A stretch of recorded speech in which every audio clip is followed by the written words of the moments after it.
정문일침입니다. 이번 종목은 아나패스라는 종목을 볼게요. 아나패스. 자, 구독 신청 많이 해주시기 바랍니다. 아나패스 볼게요. 자, 연봉 한번 보도록 할게요. 예, 뭔가 구도가 좋아요. 그렇죠? 자, 여기 볼게요. 자, 이 자리를 저항대가 하나 있었죠. 이렇게 2만원대하고 23,000원대를. 그런데 전체 구도를 보니 너무 자연스럽게 잘 넘어가고 있습니다. 그렇죠? 자, 연봉을 하나 볼 줄만 알았다면 참 아쉽죠, 여러분. 연봉을 진작 배울 걸 하는, 그죠? 연봉을 그 누구도 얘기를 하지 않더라고요. 그만큼 주의 있게 보지 않았다라는 거죠. 예. 자, 이런 식으로 가고 있는데 전체 시장 한번 볼까요? 무게감이 어디로 쏠려 있는지. 자, 5,000원대부터 지난 38,000원까지 갔다가 이 자리를 딱 중심쯤 됐었죠. 이제 중심 무게 위쪽으로 향하고 있음을 알 수 있습니다. 되게 긍정적이죠. 전체적으로 아나패스는 잘 흘러가고 있다. 자, 그러면 이 종목이 뭐 하는지 한번 볼게요. 아나패스 코스닥 벤처 기업이에요. 중형주고 2,481억을 넘어갑니다. 적은 금액은 아닌 것 같습니다. 그죠? 반도체고요. 자, 반도체가 잘 나가니까 이제 결을 같이 한 것 같은데요. 한번 보도록 할게요. 자, 여기서 보게 되면 이거 이제 월봉이죠. 월봉을 보게 되면 쭉 당겨 볼게요. 과거에 이 강한 흐름을 넘어가지 못하고 계속해서 출렁출렁 거렸지만 그거에 또 반대로 흐름에 동조를 해서 이렇게 채널을 그리면서 한 2015년부터 16, 17, 18까지 한 3, 4년을 그 안에 놀다가 여기를 돌파했었어요. 올해, 그죠? 돌파했다가 뭔가가 이것도 뚫렸다가 윗골에 달았던 거죠. 밀렸다가 다시 갔다가 결국에는 이기지 못하고 떨어졌습니다. 떨어졌죠. 그러면 다시 이게 3만원대 저항이 있을 수가 있는 거죠. 무슨 얘기냐면 대추세인 자리를 저항값을 안착을 못하고 다시 깨졌으니까 이제 저항이 있을 수 있다. 그러면 올라오면 이 저항이 하나 있는 거죠. 그렇게 될 수밖에 없죠. 대신 이 주가는 떨어졌다 하더라도 이렇게 보니까 이 라인을 굉장히 지켜주고 싶어 합니다. 그러면 이게 새로운 채널의 시그널이라고 하게 된다면 이 그림을 따라갈 거란 말이에요. 그죠? 주가에는 일정한 흐름이 있다라고 하는 것은 왜 그럴까요? 그 기업 가치가 그 일정한 흐름을 가고 있다는 건 양호한 성장세를 보인다는 거죠. 그래서 그 흐름을 넘어가거나 오버슈팅이 나거나 그 흐름을 깨면 기업이 무슨 일이 있으니까 변화를 준다. 그러니까 주가의 움직임이라고 하는 것은 생각보다 상당히 민감한 거죠. 근데 이 자리를 보니까 이 지지화장을 깨고 싶어 하지 않은 것 같아요. 그죠? 자, 저항을 받았죠? 다시 저항을 받았죠? 다시 저항을 받았고 밀렸는데 전체는 깨지 않고 여기 보면 2만원대 지지화장을 또 지켰어요. 깨지 않았다. 이때가 지키고 왔죠? 그러면서 그때부터 달립니다. 그리고 나서 쭉 밀렸다가 여기는 깨고 싶어 하지 않아요. 그죠? 되게 긍정적인 거죠, 이게. 아, 그러면 이 주가는 향후 이번 달에 이번 주가 이제 거의 9월도 마무리가 되잖아요. 그럼 이 흐름을 넘어가느냐 안 넘어가느냐는 되게 중요할 거라는 거죠. 이렇게. 근데 아까 이제 이런 부분을 대추세가 있지 않았습니까? 이렇게. 예, 그러면 같이 만나는 거죠. 그러면 이 부분을 넘어가 주느냐 안 넘어가 주느냐 되게 중요할 것 같습니다. 어쨌든 이 추세를 살려놨다는 것은 엄청난 의미가 있다. 예.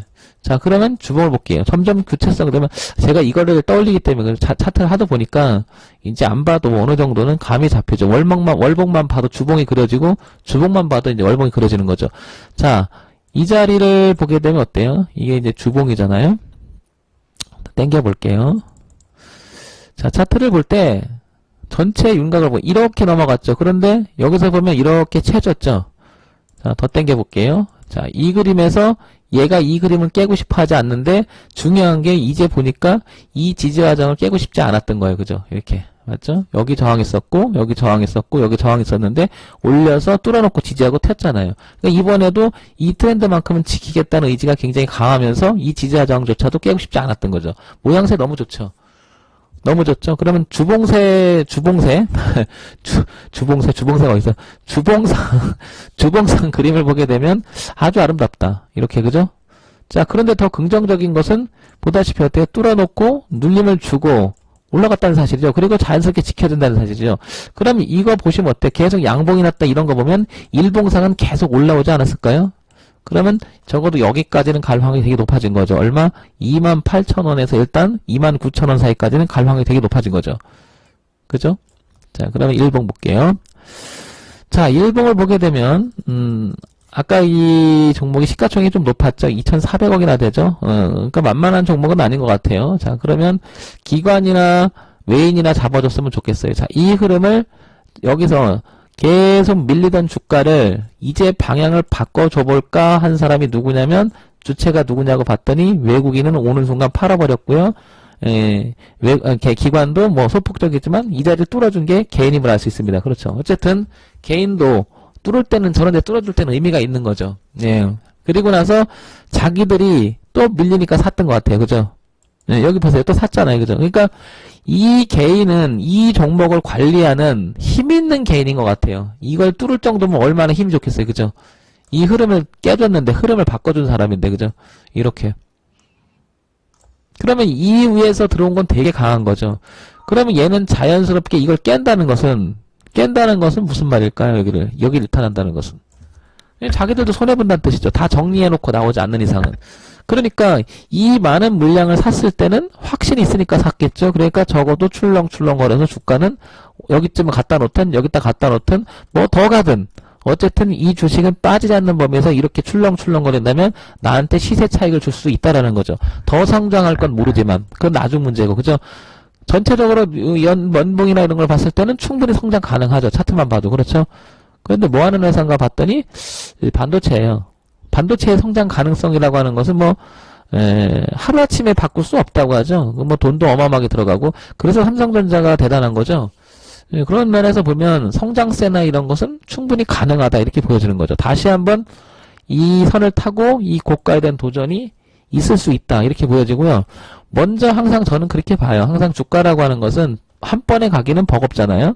그러면 이걸 봐요. 저는 기본적으로 이 주가가 오늘 동선에 이거니까 중간 정도를 한번 봐주는 거죠. 이 자리가 왜 의미가 있을까라는 거죠. 이거 내려올 때 물린 사람도 있다고요. 그럼 그 물린 사람들 입장에서는 뭐예요? 던지고 싶어질 거예요. 아유 힘들어 하고 이렇게. 그러니까 자꾸 매물이 되죠. 그러면 여기서부터 산 사람들은 이만큼 올랐으니까 수익 내고 좋고, 근데 여기 있는 사람들은 아유 겨우 살려줬으니까 이제 이 위에 있는 사람 다 던지고 여기 손해본 사람이니까 점점점 매물 있는 거죠. 그쵸? 자, 그러면 이 자리를 다시 한번 볼게요. 여러분들이 보시기에는 일리 갈 것 같습니까? 자, 그러니까 제가 말하는 건 이런 거예요. 앞으로 반도체가 성장세가 있으니까 나는 갈 것 같아요 라고 하면 어떻게 돼? 막연해지는 거죠. 어떻게 갈 것 같습니까? 라고 물었을 때 의미가 있지 않을까요? 어떻게? 성장세가 둔화될 것 같으면 분명히 또 빠질 거예요. 이렇게. 그죠? 좋을 것 같으면 올라갈 거. 근데 우리가 그걸 알 수가 없죠. 그렇기 때문에 차트가 중요한 겁니다. 그렇기 때문에 기준을 잡고 하는 게 그래서 중요한 거예요. 그걸 안다고 얘기하면 거짓말이잖아요. 그렇지 않습니까? 그걸 어떻게 알아요? 아무도 그거는 누구는 뭐 모르나? 그런데 변수라는 것은 어떻게 바뀔지 모른다. 그러니까 이제 우리가 이제 항상 얘기할 때 이슈 앤 토크 이런 얘기를 하잖아요. 이 시장이 갈까요, 안 갈까요? 그거 백날 얘기해봐야 저는 소용없다고 생각하는 거예요. 그래서 어디서 갈 건데, 그래서 어디서 살 건데, 그래서 어떻게 대응할 건데, 그래서 손절을 어떻게 할 건데, 이런 내용이 전혀 없어요. 반도체 성장, 지금도 끊임없이 돼지 얘기가 나오니까 그거에 대해서 말이 많아요. 갈 건가 안 갈 건가. 이제 지난번에 보게 되면 이제 이런 거 사료 쪽인가요? 무슨 사료? 무슨 종목 하나 있는데 무슨 사료죠? 아유 갑자기 생각 안 나네. 사료 하나 있던데 종목 중에 우성사료 예를 들면 한번 볼게요. 우성사료. 갑자기 생각이 안 나서 우성사료 한번 볼게요. 자, 이 종목이 어떤 종목인지 같이 해볼게요. 소형주고요, 보통주, 음식료품이에요. 그러면 말 그대로 사료죠, 사료, 그죠? 그건 저걸 가지고 이제 성장세를 논하더라고요. 뭐 돼지 열풍 뭐 그것 때문에 논하고 막 얘기하는데 저는 생각을 해볼게요. 돼지가 열풍이 지금 일어서 새로운 걸 개발해서 뭘 한다면 성장세가 있다. 그러면 그걸 개발하지 못하면. 그러니까 어떻게 보면요. 기대감이라고 하는 것은 말도 못하게 꿈을 꾸는 거예요. 모른다는 거예요. 주식은 그만큼. 결국에는 이게 뭐 되게 갈 거라고 얘기 들었지만 여기 5,000원 넘어가다가 어떤 사람 물렸을 때 이거 20% 이상을 4,000원까지 빠졌으니까 25% 이상 손실이 있는 거죠. 저 꼭지 잡은 사람들은. 그러면 성장세가 갑자기 기업 가치가 25% 빠진 걸 저거 뭘로 설명할 거냐는 거죠. 기대감이 어마어마하게 부풀었다 빠졌다는 얘기죠. 거꾸로 얘기를 하면. 자, 그러니까 우리가 매매할 때는 기준이 없으면 죽음이에요, 죽음. 그러니까 기준이 없는 상태에서 이 주식이 갈 것 같아, 안 갈 것 같아. 논해봤자 의미가 없어요. 대충 하면 안 돼요, 주식은. 자, 참 좋은 시대에 살아요. 다 제공해주잖아요. 저 처음에 주식할 때는 이런 거 없었어요. 이런 거. 정보라는 것이 없었어요, 아예. 그냥 봉도 있기도 힘들었었어요. 한번 보면 뭐, 그 브라운관 있잖아요. 그 브라운관 그 모니터. 뒤에 뚱뚱한 거. 잘 보이지도 않는 거. 예, 그거 한번 보려고 객장 가서 구부리고 있었어요. 그거 한번 보려고. 사람 줄 서갖고 쭉 보고. 그 다음에 주문 넣으면은, 예, 써가지고 하거나 아니면 전화해서 녹취록 남기고 해서 뭐 이런 식으로 했었는데, 지금은 얼마나 좋은 시대예요. 그런데 여러분들은 21세기 살아가면서 이렇게 좋은 시대, 이걸 활용을 못 하더라고요. 이렇게 좋은데. 이거요, 속일래도 속일 수가 없는 거고요. 오히려 세력들은 이걸 알려줄 거예요. 왜 그러냐면, 이런 내용이에요. 내가 샀는데 너희들 사주지? 내가 여기서 슬슬 할 건데 너희들 사주지? 왜? 왜? 그래야 자기들도 수익이 날 거 아니에요. 누가 올려줘야 될 거 아니에요. 사람들은 세력들이 막 사서 수익 난다고 생각하는데 생각해보세요. 여기서 하고 여기서 하고 여기서 하면요. 평균 단가가 여기에요. 예를 들면. 그런데 받아주는 세력이 없어도 돼요. 여기서 안 받아주면. 손해봐요. 중간에 문제가 터지면. 왕창 손해봐요. 생각을 해보세요. 막 사는 게 아니에요. 그런데 사람들은요. 세력들이 막 사는 줄 알아요. 그렇지가 않다는 걸 아셔야 돼요. 막 사서 주가가 올라간다 하더라도요. 공백이 생겨버리면 어떻게 돼요? 팔질 못해요. 100만 주가 매집했으니까 그거 100만 주를 여기서 다 팔 수 있다고 생각하시면 잘 생각해보세요. 못 파는 거예요. 주식은 그래서 어떻게 가요? 파동으로 가는 거예요. 파동으로다가. 그걸 잘 생각해보세요. 세력들이 일방적으로 그냥 쭉쭉쭉쭉쭉 끌고 가서 수익 난다? 아니 여러분. 그거야말로 주가 조작이 돼. 그렇게 되면. 어떻게 하루아침에 어떤 회사의 성장세가 30% 이상 성장하고 막 이럽니까? 그거는 기대감이에요. 기대감. 삼성전자가 30% 성장하면 끝장나는 거 아닙니까? 기대감. 기대감 여러분. 그렇지 않습니다. 현실 속에서 뭘로 주식을 매매하느냐면 차트 속에서 기준을 갖는 것은 대단히 의미가 있는 거예요. 주가 분석을 내가 아무리 기업 분석 여기 있잖아요. 아무리 잘한들 그죠? 이게 어떻게 바뀔지 어떻게 하냐고 여러분. 돌변하는 거예요. 순식간에. 재무제표도 본다고 하지만 결국에는 사람들 영업이익 보고 뭐 단기순이익 다 봐요. 그러면 지금 적자 지속이 안 좋다고 얘기하지만 적자를 보세요. 오히려 줄고 있죠. 이때가 47억이었는데 뒤로 가면 28억 줄잖아요. 그러니까 이게 나쁜 거예요, 좋은 거예요. 이걸 어떤 사람은 적자가 지속되니까 나쁘다고 얘기하고 아니다. 이건 성장하고 있다라고 해서 좋다고 얘기할 수 있습니다. 근데 이걸 어떻게 알아 이거를. 뚜껑 열어봐야 하는 거지. 결과는 나중에 하는 거죠. 어떤 사람은 부채를 보고 부채가 줄어갖고 뭐 빚을 많이 갚았다는 둥 이 부채가 늘었는데 이 부채도 그래요. 기업 설비 투자를 위해서 내가 돈을 빌린 부채거나 아니면 말 그대로 회사에 문제가 있으니까 순수 부채인데 뭐 유동부채, 비유동부채 다 따지는데 이걸 우리가 어떻게 합니까? 회사의 내부 사정을. 그 회사가 굉장히 잘 알지 못한 이상. 재무제표를 공부해서 뭐 판단한다고 많은 사람들이 얘기하는데 가치투자는 얘기를 하지만 실질적으로 그건 모른다는 거예요. 어떨 때는 대표이사도 그 회사가 왜 주가가 올라가는지 모른다고 얘기를 하는데 그게 현실인데 한번 좀 생각해 보시기 바랍니다. 기술적 분석은 말 그대로 기술적 분석이 아니고요. 시장이 제시해놓은 가격대라고 하는 것은 의미가 있고 시장에서 공감대가 형성됐기 때문에 만들어진 자리예요. 그러니까 우리가 이런 주식들을 함부로 그냥 판단해서 버리고 말고 이런 게 아니라는 거죠. 제 얘기는.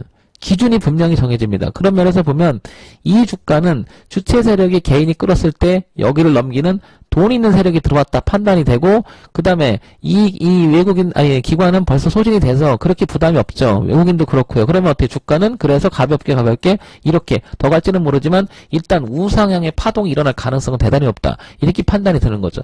그러면 정말 지금 너는 그럼 맨날 시세 차이만 노리고 들어가느냐? 아니죠. 그렇지가 않죠. 이 방법을 썼더니 좋으니까 쓰는 거죠. 그러니까 방법이 여러 개인 거고 제가 얘기하는 기술적 분석이 나쁘다 좋다가 아니고 기본적 분석이 좋다 나쁘다 아니고 성장세를 보고 그게 좋다 나쁘다가 아니라 하나의 방법 중에 하나다. 이렇게 얘기 드리는데 이런 방법도 있다. 한번 생각해봐라. 기준이 그렇게 안 잡혔던 분이라면 그런 시간을 갖기 위해서 제가 유튜브에 열심히 올리는 거니까 여러분 구독자 많이 신청해 주시기 바랍니다. 정말 열심히 했습니다.